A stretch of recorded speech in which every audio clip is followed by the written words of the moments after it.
Sir गुजारिश ये है कि मैं दोबारा गुजारिश कर दूं सर, इंटीरियर मिनिस्ट्री के हवाले से इंटीरियर मिनिस्टर साहब के खिलाफ भी रोज़ ही बयान देते हैं।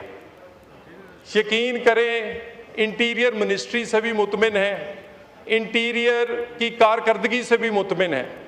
ज़ाती हवालों से इनके ज़रूर मामलात हैं, सुबह तनकीद करते हैं, यहाँ तकरीर करते हैं, शाम को टाइम लेते हैं। ये मैंने खुद देखा है सर।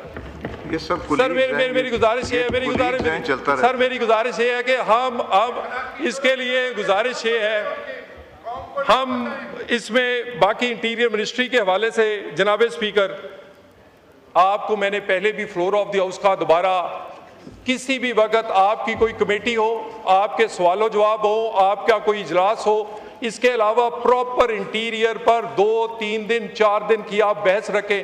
हम पूरा डिपार्टमेंट आपकी गाइडलाइंस के लिए और अपने आप को पेश करने को तैयार है।